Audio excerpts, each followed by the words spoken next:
The crystal towers of Zephyria caught the light of 3 suns and threw rainbows across the sky. Queen Lyrelei stood on her palace balcony and watched the colors dance. Her blue skin shimmered in the bright light. She was beautiful, even by the high standards of her people. But today she felt tired. Being queen of the Asterian Empire was not easy. She ruled over 47 worlds and billions of people. Every day brought new problems to solve. Today was different, though. Today she had to go to Harmony Point Space Station for the yearly trade talks. Lyrelei did not like these meetings. The other alien races always wanted something from her empire. They wanted technology, protection, or trade deals that helped them, more than the Asterians. Most of them could barely think compared to her people. Asterians could read minds and move objects with their thoughts. Other races seemed slow and dull. "Your Majesty," said General Korath as he walked onto the balcony. He was tall and strong, with dark blue skin and silver eyes. "The ship is ready." Lyrelei nodded. She put on her royal robes and followed him to the transport ship. The journey to Harmony Point took 3 hours. During that time, she read reports about the other delegates who would be at the meeting. There would be the bug-like Chitauri, who wanted to buy Asterian weapons. The rock people called granites wanted mining rights on empty planets. The fish-like Aquans needed new water purification systems. And then there were the humans. Humans were new to galactic politics. They had only joined the space community 50 years ago. Their planet Earth was far away on the edge of the galaxy. Most people thought humans were not very smart or special. They had no psychic powers and their technology was simple, but they were good at trade and making deals between other races. The human delegate was someone called Jake Morrison. Lyrelei had never met him, but she had heard he was skilled at solving problems between different species. Some said he had helped stop 3 wars just by talking to people. Harmony Point was a huge space station built inside an old asteroid. It floated in empty space between several star systems. No one owned it, which made it perfect for meetings between different races. The station was shaped like a wheel, with docking bays around the outside and meeting rooms in the center. Lyrelei's ship docked smoothly. She walked through the metal corridors with her guards behind her. The station smelled of recycled air and alien cooking. Dozens of different species lived and worked here. She passed by tall, thin ethereals, short and hairy dwarven miners, and many others. The main meeting room was large and round. Each delegation had their own section with chairs and tables that fit their body types. Lyrelei took her place on the raised platform reserved for major powers. She could see all the other delegates from here. The Chitauri clicked and buzzed in their corner. The granites sat still like statues. The Aquans kept their breathing tanks close by. And in the smallest section sat the human delegation. There were only 3 humans. 2 wore formal blue suits and carried data tablets. The third was different. He was tall but not too tall, with brown hair and kind eyes. He wore a simple gray jacket and seemed relaxed while everyone else looked nervous. This had to be Jake Morrison. The meeting started with boring speeches about trade routes and mining rights. Lyrelei listened with half her mind while watching the humans. The 2 in suits took notes and whispered to each other. But Jake just watched and listened. Sometimes he smiled at something a delegate said. After 2 hours, there was a break for lunch. Lyrelei usually ate alone in her private room during these events. But today she felt curious about the human who seemed so calm. She walked over to the human section. "You are Jake Morrison," she said. It was not a question. He stood up and gave a small bow. "Your Majesty, it is an honor to meet you." His voice was warm and friendly. Most aliens either feared her or tried to flatter her. Jake did neither. He seemed genuinely pleased to meet her. "I have heard you are good at solving problems," Lyrelei said. Jake smiled. "I try to help people understand each other. Sometimes the biggest problems come from small misunderstandings." They talked for a few minutes about the morning's discussions. Jake had clever ideas about how to make trade deals that helped everyone. He asked good questions and really listened to her answers. Lyrelei found herself enjoying the conversation. Over the next 3 days, they talked more during breaks and meals. Jake told funny stories about his travels to different worlds. He had been to places even Lyrelai had never seen. He knew interesting facts about alien cultures and could speak several alien languages. But what surprised Lyrelai most was how Jake treated her. He was respectful but not afraid. He listened to her opinions and asked what she thought about things. Most people either wanted something from her or were too scared to talk normally. On the last day of the talks, there was a big problem. On the queue, Chitauri and the Aquans both wanted to buy the same rare metal from an asteroid field. They started arguing loudly. The Chitauri clicked their mandibles angrily. The Aquans blew bubbles in their tanks, which meant they were upset. The argument grew worse. Other delegates took sides. Soon the whole room was full of angry voices in dozens of languages. Lyrelai was about to use her psychic powers to force everyone to be quiet when Jake stood up. "Friends," he said in a normal voice. Somehow, everyone heard him clearly. "I think there might be a solution here." He walked to the center of the room. "The Chitauri need this metal for their ship hulls, right? And the Aquans need it for their underwater cities. But what if we look at this differently?" Jake pulled up a star map on the room's main screen. "There are actually 3 asteroid fields with this metal. The Chitauri have been looking at field Alpha because it is closest to their space. The Aquans want field Beta because it has the purest metal. But look at field Gamma." He pointed to a spot on the map. "Field Gamma has a different type of the same metal. It would work even better for Chitauri ships because it is lighter, and it is much closer to Chitauri space, so transport costs would be lower." The Chitauri delegate clicked thoughtfully. "This metal would be suitable." "Better than suitable," Jake said. "Your ships would be faster and stronger, and the Aquans could have all of field Beta for their cities." The Aquan delegate gurgled happily. "This would give us enough metal for 50 years of construction." In 10 minutes, Jake had solved a problem that could have caused a war. Everyone was happy. The other delegates looked at him with new respect. That evening, there was a farewell dinner for all the delegates. Lyrelai found herself sitting next to Jake. They talked about books they had read and places they wanted to visit. Jake made her laugh with his stories about learning to eat with tentacles on a water world. "You are not what I expected," Lyrelai told him. "What did you expect?" Jake asked. "Someone more ordinary? Humans are supposed to be simple." Jake smiled. "Maybe we are. Or maybe simple and ordinary are not the same thing." When the talks ended, Lyrelai felt sad to leave. She had enjoyed talking with Jake more than any conversation she had had in years. As they said goodbye, Jake gave her a small gift, a book of Earth poetry. "Something to remember our talks," he said. Lyrelai took the book and felt something strange. For just a moment, when their hands touched, she thought she sensed something unusual. It was like looking at a deep lake and seeing shadows moving far below the surface. But the feeling passed so quickly she decided she had imagined it. Back on Zephyria, Lyrelai could not stop thinking about the human delegate. She read his book of poetry and found herself wondering what Jake was doing on his distant Earth. For the first time in her long life, Queen Lyrelai of the Asterian Empire had met someone who made her want to know more.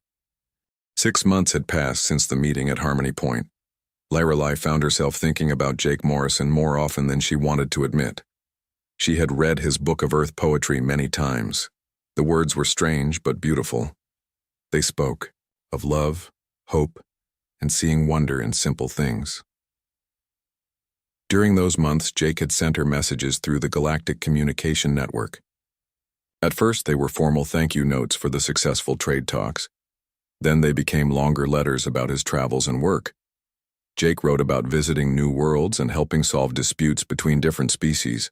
Lyrelai started writing back. She told him about life on Zephyria and the challenges of ruling an empire. Jake always had thoughtful answers to her questions.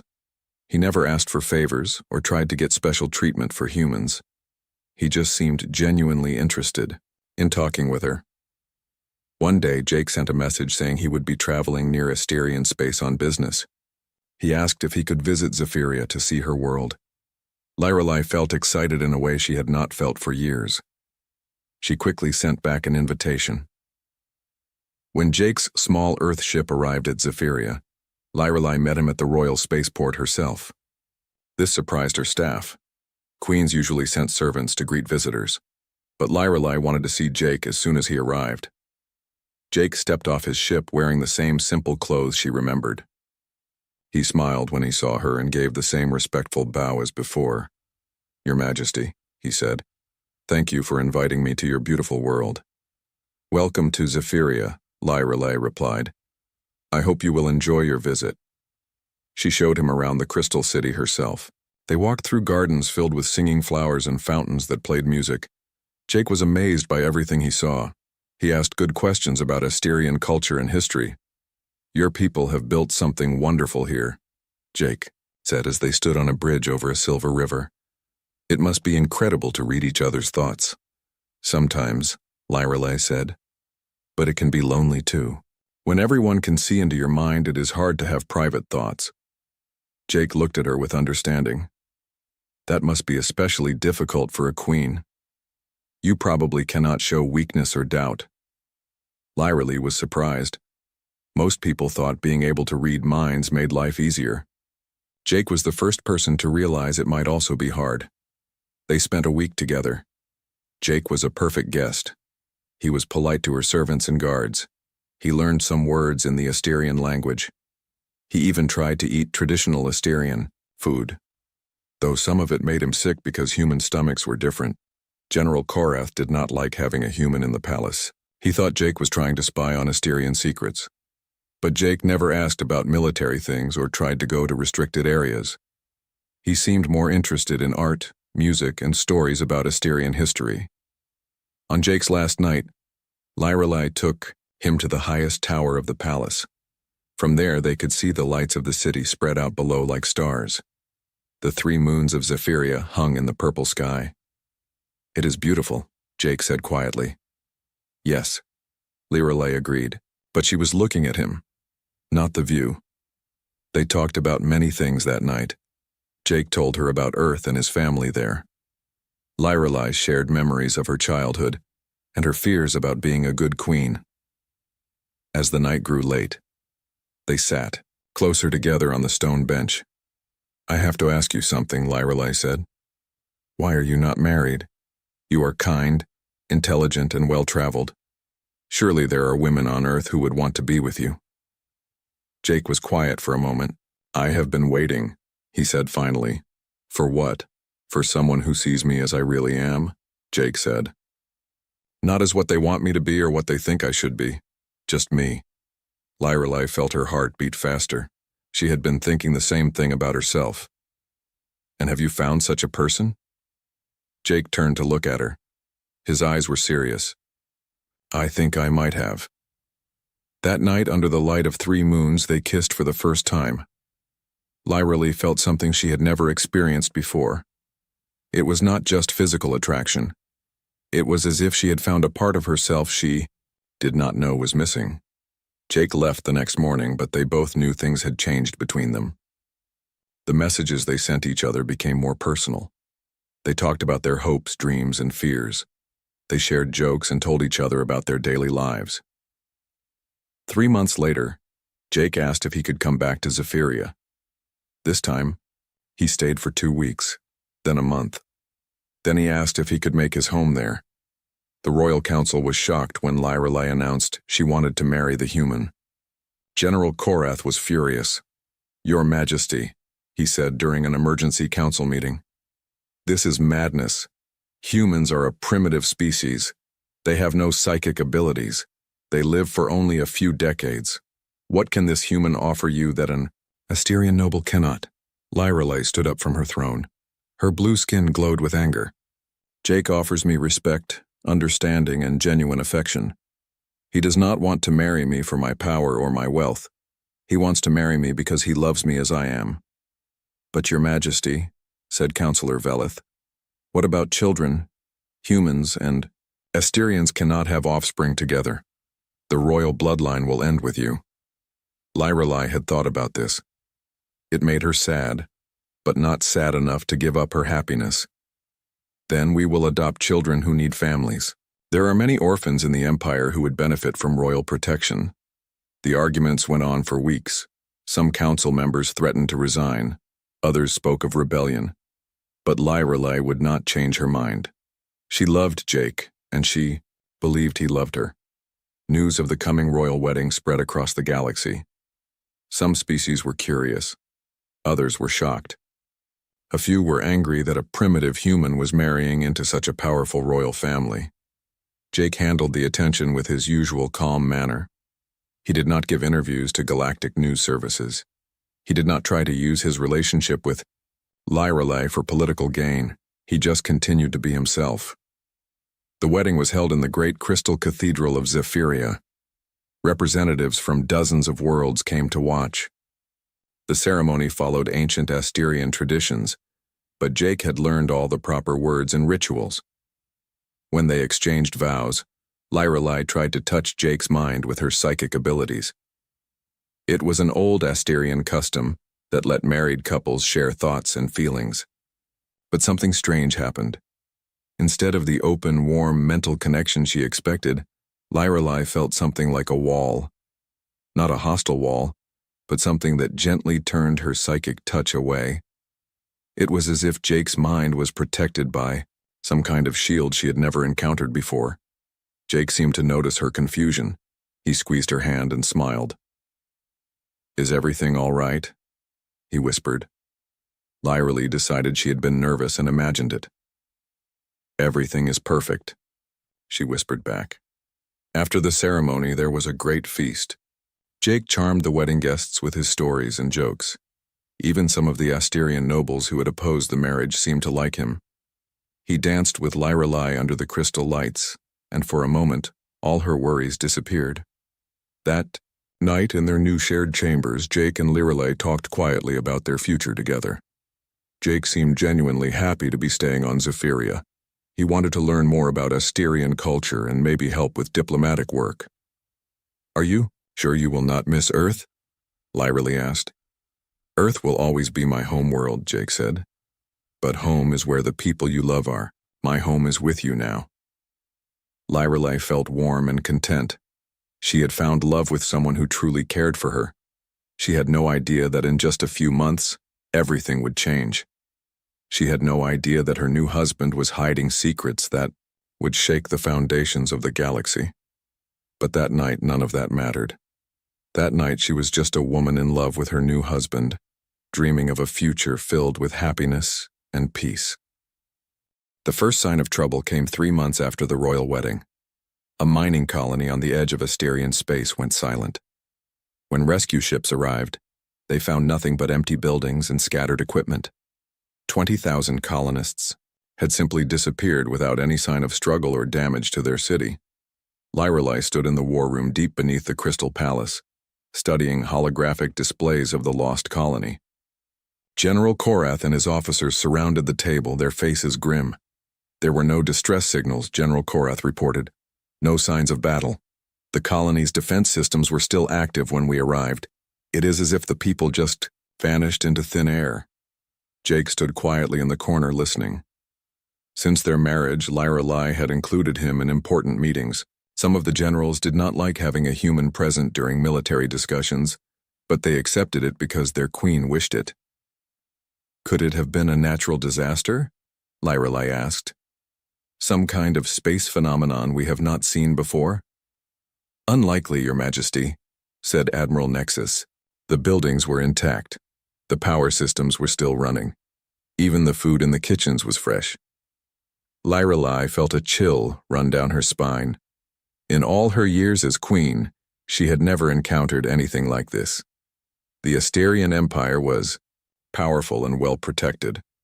Their psychic abilities usually gave them advance warning of any threats. 2 weeks later, it happened again. Another colony, this one deeper in Asterian space, went silent overnight. This time, the rescue teams found something even more disturbing. The colonists were still there, but they were all unconscious. They lay in their beds, in their workplaces, even in the streets, as if they had all fallen asleep at the same moment. The medical teams could not wake them up. The colonists were alive but completely unresponsive. Their minds seemed to be empty, as if something had drained away their thoughts and personalities. "We are dealing with an unknown enemy," General Korath declared during an emergency council session, "something that can attack our people without using conventional weapons. I recommend we mobilize the full fleet and place all border worlds on high alert." Lyrelei nodded, but she felt helpless. How could they fight an enemy they could not see or understand? She noticed Jake watching the holographic displays with intense concentration. His face was serious in a way she had not seen before. Over the next month, 5 more colonies were attacked. The pattern was always the same. No warning, no visible enemy, and the colonists either disappeared or fell into the strange unconscious state. Fear began to spread throughout the empire. Lyrelei found herself working 18-hour days, coordinating the military response and trying to keep her people calm. The stress was affecting her psychic abilities. Sometimes when she tried to read reports, the words would blur together. When she attempted to communicate telepathically with her admirals, the mental connection would fade in and out like a weak radio signal. Jake was always there to support her. He brought her meals when she forgot to eat. He listened when she needed to talk about her fears. He gave her massages when the tension made her neck and shoulders ache. But lately, Lyrelei noticed something odd about her husband. Jake seemed to know things before they were reported. He would suggest checking certain star systems just hours before those same systems would report problems. He would recommend moving ships to specific locations that later proved to be exactly where they were needed. When Lyrelei asked how he knew, Jake would just smile and say he had a good feeling about it. There were other strange things too. Sometimes palace security cameras would malfunction when Jake walked past them. Computer systems would occasionally display error messages in languages that did not exist in any database. Once Lyrelei saw Jake standing in the palace garden during a thunderstorm, apparently unbothered by the lightning and rain that was soaking everything around him. But the strangest thing was what happened when she tried to touch his mind with her psychic abilities. Every time she attempted the mental connection that Asterian couples shared, she encountered that same gentle but impenetrable barrier. It was like trying to read a book written in invisible ink. The crisis reached its peak when long-range sensors detected a massive fleet approaching the Zephyria system. The ships were unlike anything in the galactic databases. They seemed to be made of a dark material that absorbed light and sensor beams. There were hundreds of them, moving in perfect formation. "They will reach our outer defenses in 6 hours, Admiral Nexus reported. "All available ships are moving to intercept, but Your Majesty, these vessels are larger than anything we have ever faced." Lyrelei stood on the command deck of the royal flagship, watching the approaching enemy through the viewports. Her entire fleet was arrayed around Zephyria, ready to defend their homeworld. The crystal defense satellites were charging their psychic weapon arrays. Every Asterian with strong mental abilities was prepared to join the psychic assault. Jake stood beside her looking out at the dark ships. He was very quiet, and Lyrelei could see tension in his shoulders that had not been there before. "Jake," she said softly, "I need to ask you something, and I need you to tell me the truth." He turned to look at her, his brown eyes serious. "What is it?" "You are not what you seem to be, are you?" Lyrelei said. "I have been noticing things. Strange things. You know information before it is reported. Technology behaves oddly around you, and I cannot read your mind at all." Jake was quiet for a long moment. Outside the viewport, the enemy ships continued their approach. Warning alarms echoed through the ship as the crew prepared for battle. "You are right," Jake said finally. I'm not what I seem to be, but I need you to know that my feelings for you are completely real. I love you, Lyrelei. That was never a lie." Before Lyrelei could respond, explosions lit up space around them. The battle had begun. Asterian ships fired their energy weapons at the dark vessels, but the beams seemed to be absorbed without causing any damage. The psychic assault from the defense satellites had no effect either. The enemy ships returned fire with weapons that defied understanding. Instead of energy beams or missiles, they seemed to attack reality itself. Asterian ships would simply stop existing, as if they had never been built. Others would become twisted into impossible shapes that hurt to look at. "The fleet is taking heavy losses," Admiral Nexus reported, his voice shaking. "Our weapons are completely ineffective. We cannot even scan their ships properly." Lorelei felt panic rising in her chest. Her empire, which had seemed so powerful and secure, was being destroyed by an enemy she could not even comprehend. Around her, the bridge crew worked frantically to coordinate the defense, but it was clear they were losing badly. Jake put his hand on her shoulder. "Lorelei, I need to tell you who I really am. But first I need you to order all your ships to stop attacking and pull back to a safe distance." "What?" Lorelei stared at him. "Jake, we are fighting for the survival of my people. I cannot just stop the battle. Trust me," Jake said. His voice had changed. It was still warm and kind, but there was something else there now. Something that made the air around him seem to vibrate with hidden power. "Please, order your ships to retreat. I will handle this." Lorelei looked into his eyes and saw something that took her breath away. For just a moment, the mental barrier around Jake's mind flickered, and she caught a glimpse of what lay behind it. It was like looking into the heart of a star, or trying to count all the raindrops in an ocean. The power hidden inside her husband's mind was so vast that her psychic abilities could not even begin to measure it. "All ships," she said into her communicator, her voice barely steady. "Retreat to minimum safe distance. Do not engage the enemy until further orders." Jake smiled at her, the same gentle smile she had fallen in love with. "Thank you for trusting me." He walked to the center of the bridge and did something impossible. The hull of the ship simply opened around him, creating a doorway where solid metal had been a moment before. Air should have rushed out into space, but it did not. Jake stepped through the opening and stood in the vacuum of space as if he were walking in a garden. Through the viewport, Lorelei watched her husband approach the enemy fleet. He moved without any kind of spacecraft or protection, simply walking through space toward the dark ships. As he got closer, something extraordinary happened. The enemy ships stopped moving. They hung motionless in space, as if frozen in time. Then, one by one, they began to change. The dark material that covered them peeled away like old paint, revealing the true nature of the vessels underneath. They were not ships at all, but something far stranger and more terrifying. The enemy was not alive in any way that Lorelei could understand. Yet it was not simply a machine either. It was something from outside normal reality, something that existed in the spaces between thoughts and dreams. Jake floated in space before the largest enemy vessel and began to speak, but he was not using any language that existed in the galaxy. He was speaking in mathematics and physics, in concepts that bypassed words entirely. Even through the hull of her ship, Lorelei could feel the power of that conversation, though she could not understand it. The enemy responded in the same impossible language. The exchange continued for several minutes while the entire battle fleet watched in amazement. Finally, Jake nodded and turned back. Lorelei stood in her private chambers looking out at the stars. 3 hours had passed since Jake had somehow defeated an entire enemy fleet by talking to them. 3 hours since her understanding of the universe had been completely shattered. Jake sat in a chair behind her, waiting patiently for her to speak. The bridge crew had been sworn to secrecy about what they had witnessed.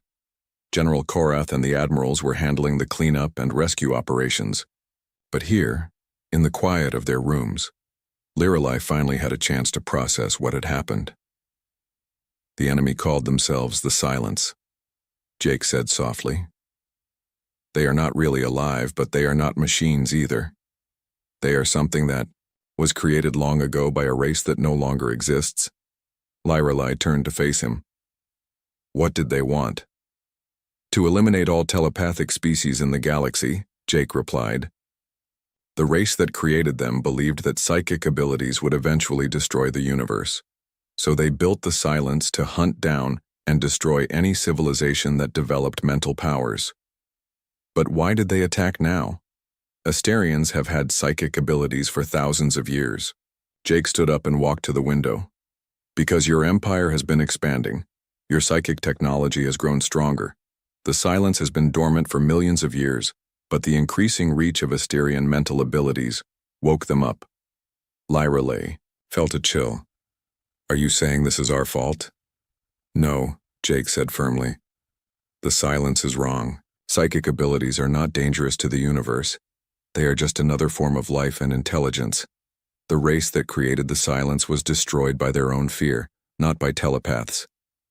How do you know all this? Lyra asked. And how?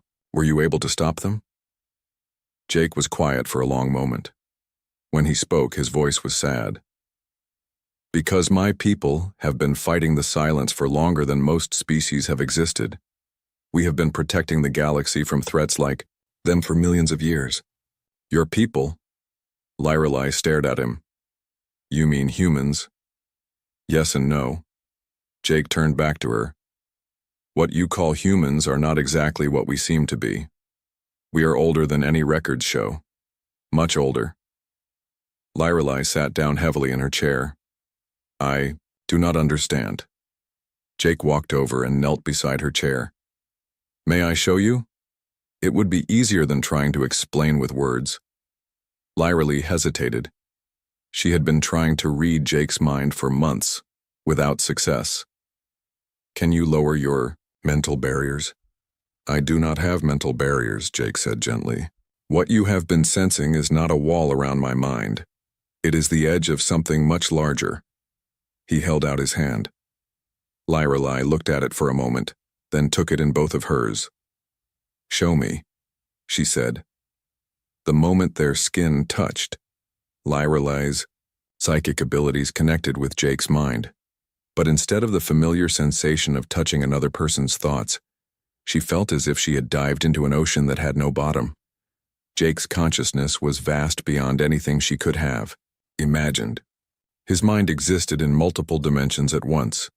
He was simultaneously Jake Morrison, the charming human trade negotiator, and something far more complex. He was connected to a network of intelligences that spanned the entire galaxy and beyond. Through their connection, Lyra saw the true history of humanity. They were not a young species that had recently discovered space travel. They were ancient beyond measure, older than the Asterians, older than any civilization currently in the galaxy. They had been guiding and protecting younger species for so long that they had almost forgotten their own origins. Humans had learned long ago how to exist in multiple states of reality at once. They could be simple, primitive people living on a small planet, while simultaneously being cosmic guardians with power beyond understanding. They chose to appear weak and harmless because they had learned that great power attracted great responsibility. We call ourselves the Watchers, Jake's voice echoed in her mind. We watch over the galaxy and protect it from threats that younger civilizations cannot handle. The silence is one of many such threats we have faced over the eons. Lyra saw flashes of battles fought in dimensions she could not name, against enemies that existed outside normal space and time. She saw humans who looked just like Jake standing against forces that could destroy entire star systems. She saw the careful work of guiding primitive species toward wisdom and peace without them ever knowing they were being helped. Why did you marry me? She asked through their mental link. Was it just to position yourself to protect the Asterian Empire? Jake's emotions flowed through the connection, and Lyra felt the depth of his love for her. It was real and powerful, and completely genuine. I was sent to watch over your people because we knew the silence would eventually target them.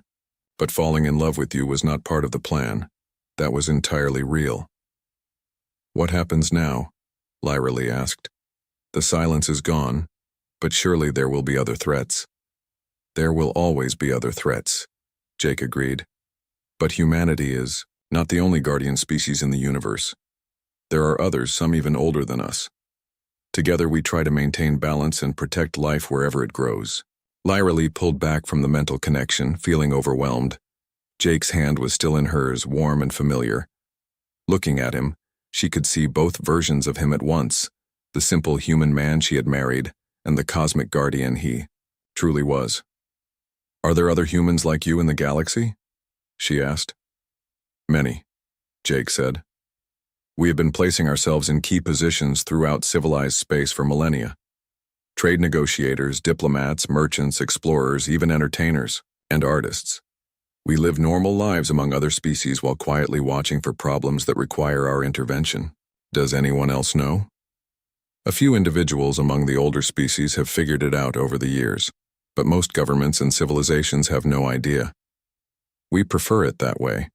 It is easier to help people when they do not know they are being helped. Lyrelei stood up and walked to her desk. She picked up the book of Earth poetry that Jake had given her months ago.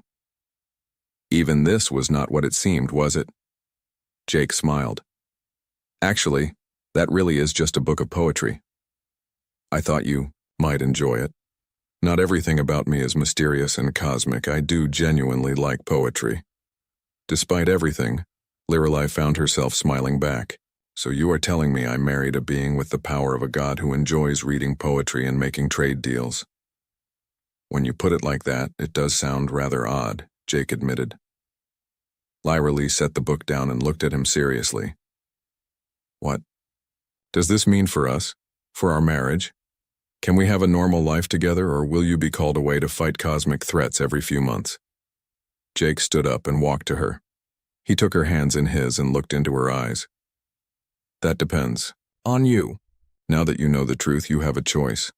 You can ask me to leave and return to my people. Your empire will still be protected. Other watchers will ensure that.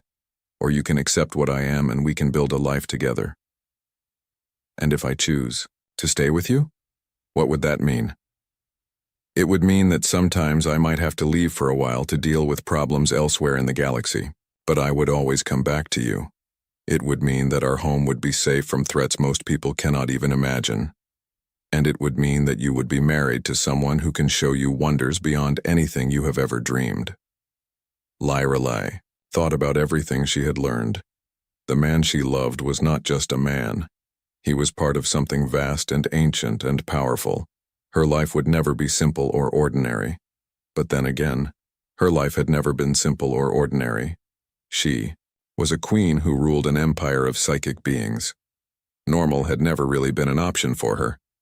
I have one more question, she said. Did you manipulate my feelings for you? Did you use some kind of power to make me fall in love? Jake's expression became very serious. Never. I swear to you on everything I hold sacred, I have never used any ability to influence your emotions or thoughts. Your feelings are entirely your own. Lyrelei looked into his eyes and used her psychic abilities to sense the truth of his words. She felt no deception, no manipulation. His love for her was as real as her love for him. Then I choose to stay with you, she said. Not because you are powerful or mysterious, but because you are kind and funny and you make me feel like I am more than just a queen. I love Jake Morrison, the poetry-reading trade negotiator, not Jake Morrison, the cosmic guardian. Jake smiled, and for a moment he was just her husband again. They are the same person, he said. I am both of those things and I am yours. They kissed then, and Lyrelei felt the strange sensation of kissing someone who existed in multiple dimensions at once. It should have been overwhelming, but instead it felt like coming home. Outside their window, the stars continued to shine. Somewhere among them, other watchers continued their ancient duty of protecting and guiding younger civilizations. But here, in this room, on this crystal world, two very different beings had found love that transcended species and realities. The galaxy was a stranger and more wonderful place than most people knew. And Lyrelei was married to one of its greatest guardians. She found that she was looking forward to whatever came next. 1 year later, Queen Lyrelei stood in the same crystal cathedral where she had married Jake, but this time the ceremony was very different. Representatives from every major civilization in the galaxy had come to Zephyria for the first Galactic Unity Summit. The news of humanity's true nature had spread slowly through diplomatic channels over the past months. Jake had worked carefully with leaders from various species to reveal the truth about the Watchers. Some governments had been angry about the deception. Others had been grateful to learn they had been protected. A few had demanded proof, which Jake had provided by solving several cosmic threats that would have been impossible for younger civilizations to handle. Today, Jake was formally introducing the galaxy to the concept of the Watchers. He stood at the center of the cathedral, no longer pretending to be just a simple trade negotiator. When he spoke, his words were translated into dozens of languages by advanced communication devices. For millions of years, Jake said, my people have watched over this galaxy in secret. We have prevented wars, stopped cosmic disasters, and protected young civilizations from threats they were not ready to face. We did this in secret because we believed it was better for each species to develop naturally, without knowing they were being guided. A representative from the Chitauri delegation clicked loudly. Why reveal yourselves now? What has changed? Jake smiled. What has changed is that many of you are no longer young civilizations. You have grown wise and strong, enough to handle the truth. And some threats, like the silence, require cooperation between species to be truly defeated. The Granite's ambassador, a being made of living stone, spoke in a voice like grinding rocks. What do you want from us in return for this protection? Nothing, Jake replied. This is not a trade agreement. We do not protect you because we want something from you. We protect you because it is the right thing to do. Lyra Lay watched from the royal section, feeling proud of her husband. Over the past year, she had learned much more about the Watchers and their work. Jake had taken her to see some of their hidden bases throughout the galaxy. She had met other Watchers who had been working among different species for centuries. Some looked human, but others had taken on the appearance of whatever species they were protecting.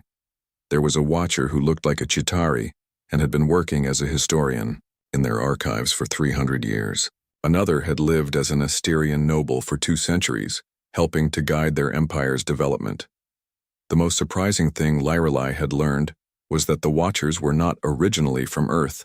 They had come from a galaxy far away, drawn by the potential they saw in the young civilizations of this region of space. Earth had simply been their first base of operations, and over time they had genuinely become part of human civilization. After the formal presentations, there was a reception in the palace gardens. Lyrelai moved among the delegates, using her diplomatic skills to help ease tensions between species that had never trusted each other before. She found Jake talking quietly with General Korath near a fountain of singing water. To her surprise, the 2 men seemed to be getting along well. Your Majesty, General Korath said when he saw her approaching, your husband has been explaining some of the threats the Watchers have protected us from over the years. I admit, I owe him an apology for my earlier suspicions. Jake shook his head. No apology needed, General. You were doing your job by being suspicious of outsiders. A good general should question anything that seems too convenient. Still, Korath continued, I accused you of being a spy when you were actually a guardian. There is a difference. Over the next several days, the summit continued with workshops and planning sessions. The galaxy's civilizations began to work together in ways they never had before. They shared information about potential threats, coordinated their exploration efforts, and established new trade agreements that benefited everyone. Jake found himself busier than ever, but in a different way. Instead of working in secret to solve problems, he was now openly consulting with governments and helping them prepare for challenges they might face. Other Watchers had also revealed themselves to the species they had been protecting. The revelation had not been without problems. Some terrorist groups accused their governments of being controlled by aliens. A few extremist movements tried to attack known Watcher locations. But overall, the galaxy had adapted to the truth better than many had expected. One evening, as Lyrelai and Jake walked through the palace gardens, she asked him about something that had been bothering her. Do you ever regret giving up your secret? She said. It must have been simpler when no one knew what you really were. Jake considered the question as they sat on a bench beside a pool of silver fish. Sometimes, he admitted. There are definitely complications now that we did not have before. But I think it was time. The galaxy is growing up. Young civilizations are becoming mature ones. They deserve to know the truth about their place in the universe. And what about us? Lorelei asked. Has our marriage become more complicated now, that everyone knows you are a watcher? Jake took her hand and smiled. In some ways, yes, we get a lot more attention now, but in the ways that matter, nothing has changed. I still love you, you still make terrible tea. I still cannot understand why Asterians think breakfast should include 17 different kinds of fruit. Lorelei laughed and playfully pushed his shoulder. My tea is not terrible. You just have no appreciation for subtle flavors. They sat in comfortable silence for a while, watching the fish swim in patterns that seemed almost like writing. Finally, Lorelei spoke again. Jake, I have been thinking about something. You have shown me some of the wonders beyond our world, but I have never seen Earth, your original home. Jake looked surprised. Would you like to visit Earth? Very much. I know it is not really your original homeworld, but it is where your people have lived for so long. I would like to see where you grew up. I would love to show you Earth, Jake said. Though I should warn you, it is much less advanced than Zephyria. Most humans there still do not know about the Watchers or the galactic community. To them, it is still a primitive world trying to reach the stars. That sounds wonderful, Lorelei said. I would like to see a simpler world for a while. 2 weeks later, they took a small Watcher ship to Earth. The journey took several days, during which Jake told Lorelei stories about human history and culture. He explained how the Watchers had guided humanity's development, while allowing them to believe they were achieving everything on their own. Earth was beautiful in a way that was completely different from Zephyria, where her world was all crystal, and light and perfection. Earth was wild and varied and sometimes chaotic. They visited forests where trees grew without any planning or design. They stood on beaches where waves crashed against rocks that had been shaped by millions of years of natural forces. Jake took her to the small town where he had grown up. They walked through streets where normal humans went about their daily lives, completely unaware that one of the most powerful beings in the galaxy was living quietly among them. Do you miss this? Lorelei asked as they sat in a small cafe drinking coffee. The simplicity of it? Sometimes, Jake said. There is something peaceful about a world where the biggest problem is whether it will rain tomorrow. But I could never give up the work I do or the life I have with you. On their last night on Earth, they stood on a hill overlooking the lights of a human city. The stars above looked different from Earth, but they were the same stars that shone on Zephyria and all the other worlds throughout the galaxy. I have a confession to make, Jake said. When I first came to the trade talks at Harmony Point, I was not there to meet you specifically. I was investigating reports of unusual energy readings in Asterian space. Meeting you and falling in love was completely unexpected. Lorelei smiled. So you are saying that the most powerful love story in galactic history happened by accident? The best things usually do, Jake replied. They kissed under the Earth stars, two beings from different worlds and different levels of reality who had found something that transcended all their differences. When they returned to Zephyria, they found that the Galactic Unity Summit had led to the formation of a new organization called the Cosmic Alliance. Species throughout the galaxy were working together more closely than ever before. The Watchers had transitioned from secret guardians to open advisors and protectors. Lorelei and Jake settled into their new life together. She continued to rule the Asterian Empire, but now with the knowledge that her people were part of something much larger. Jake worked with the Alliance to coordinate defenses against cosmic threats and to help younger civilizations develop safely. They faced new challenges and adventures together. There were threats from outside the galaxy that required Jake to travel to distant dimensions. There were diplomatic crises that needed Lorelei's wisdom and experience, but they always faced these challenges as a team years passed. The galaxy grew more peaceful and united under the Alliance's guidance. New species were discovered and welcomed into the galactic community. Old enemies became friends and allies on their 10th wedding anniversary. Lorelei and Jake stood once again on the balcony of the Crystal Palace where their story had begun. But now they were not